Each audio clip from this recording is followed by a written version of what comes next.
तने तो कई भी दियो या धने भी कई दियो, संतन ने तो मन चाहिए। मन के ही डॉक्टर होते हैं ये कौन? संत। कर से कर्म करो विधि नाना, मन राखे जहाँ कृपा निधान। मन यदि दे दिया गुरु चरणों में तो कल्याण, फिर नहीं कोई दिक्कत नहीं।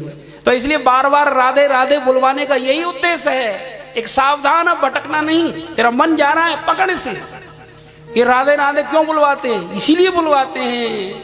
एक जो मन भटका हुआ है इसे रोक और सुन, यह व्यासपीठ से क्या मिल रहा है, ये अमृत तत्व, इसको पी सकता है तो। और जो निद्रा में चले जाते हैं कथा सुनते सुनते, जिनको कई गोली खाकर नींद नहीं आती थी, उनको कथा में आते ही खर्राटे बजाने लग जाते हैं। वो प्रेम से कहिए राधे राधे। कारण क्या है इसका? जब भगवान ने कुंभकर्ण का वध किया था तो निद्रा देवी थी कुंभकर्ण की पत्नी, वो आकर कहने लगी, प्रभु तुमने हमारे पति का वध किया, हम प्रतिज्ञा करते हैं आपके एक भी भक्त को बैकुंठ नहीं जाने देंगे। निद्रा देवी ने कह दिया भगवान से, बोले कि कैसे देवी बताओ? एक व्यास जी कथा सुनाएंगे, हम उनके सर पर जा बैठेंगे और वो झोटा लेते रहेंगे, व्यास जी की कथा सुनेंगे ही नहीं। प्रेम से कहो राधे राधे। भगवान ने कहा कि निद्रा देवी, हम व्यास जी के कान में एक मंत्र सुना देंगे, एक हर 2 मिनट में राधे राधे बोलवाना, ताकि जो सो रहा है उसकी समाधि जग जावे और आगे वाले में जो वो परेशानी हो रही है वो सब ठीक ठाक हो जाए। तो इसीलिए राधे राधे बुलवाने का यही उद्देश्य होता है। और ताली बजवाने का क्यों बार बार कहते हो ताली बजाओ? क्यों? क्योंकि ये जो हाथ की रेखाएं ना, भगवान के कीर्तन में ताली बजाने से सब सुधर जाती हैं। किसी ज्योतिषी के पास जाने की जरूरत नहीं होती। जो भगवान के भक्त होते हैं उनकी बढ़िया बढ़िया रेखा अपने आप प्रकट होने लग जाती हैं, क्योंकि जब गोविंद हृदय में आ गए तो ये रेखा फेखा अपने आप बदल जाती हैं। ये रेखाओं के चक्कर में तो वही बढ़ते हैं जिनके दुर्भाग्य है, जिनका भगवान के भक्त का कोई अनिष्ट नहीं कर सकता। प्रेम से कहिए राधे राधे। तो परीक्षित फिर उसको भगवान के नाम का कीर्तन सुनना चाहिए। सुनते सुनते सुनते सुनते पहले, क्योंकि संसार को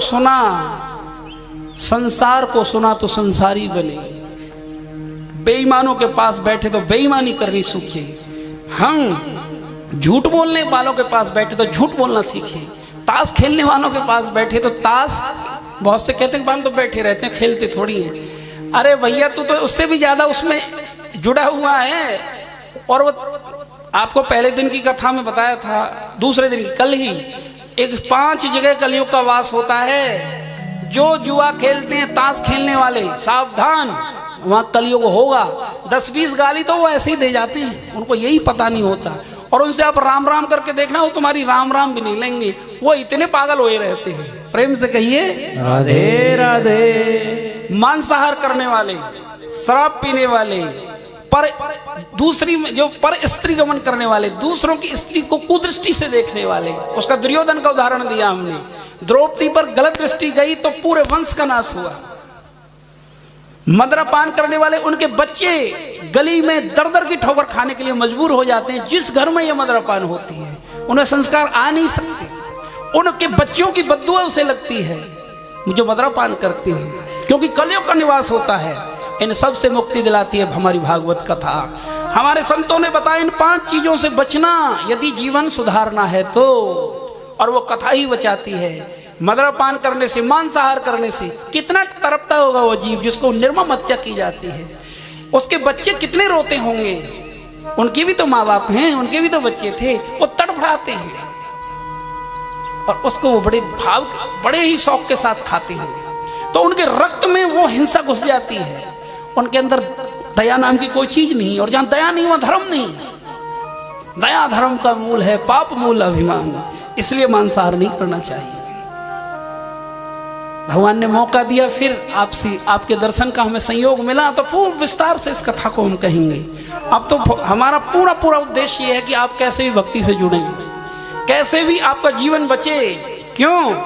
7 दीप 9 खंड में सतगुरु ने फेंकी डोर। जय हो। गुरु विचारो कहा करे, जो चेला न पकड़े छो।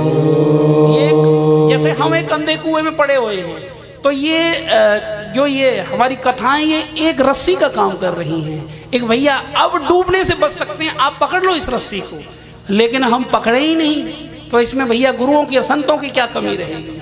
तो इसलिए परीक्षित बार बार कथा सुनो, कीर्तन करो। कीर्तन ये नहीं होता, कीर्तन की बड़ी भ्रांतियां बनाई समझाई जाती हैं, थोड़ा ध्यान से समझना। कीर्तन कहते किसे हैं? कीर्तन उससे कहते हैं कि जब भगवान का गान करते करते हृदय द्रवित हो जाए और नेत्रों से प्रेम की अश्रुधार बह जाए, इसको कीर्तन कहते हैं। जैसे मीराबाई ने पग घुंघरू बांध मीरा नाची अपने गिरधर को जाने के लिए, और ये कथा भगवान का कीर्तन है। कीर्ति जिसमें भगवान की कीर्ति गाई जाए, भगवान को पुकारा जाए, उसको कीर्तन कतई नहीं कहते। जहां अभद्र नाच होते हो उनको कतई कीर्तन नहीं कहते। ये अपने मन को तसल्ली देने वाली बातें हैं, इनसे कल्याण नहीं होना है। कल्याण तो वो जो गिरधर के लिए, गोविंद के लिए यहां भगवान का नाम का उच्चारण किया जाए, उसको पुकारने का, और वो कर कौन सकते? संत, और किसी की बस की बात नहीं है। ये नाचने गाने वाले क्या किसी का उद्धार करेंगे? कतई नहीं कर सकते। यदि कीर्तन ही करवाना तो किसी भक्त से करवाओ जो तुम्हारा कल्याण करे। बालापन से हरि भजे, जय हो। जग से रहे उदास, तीरथ आशा करत हैं, जय हो। कब आवे हरिदास।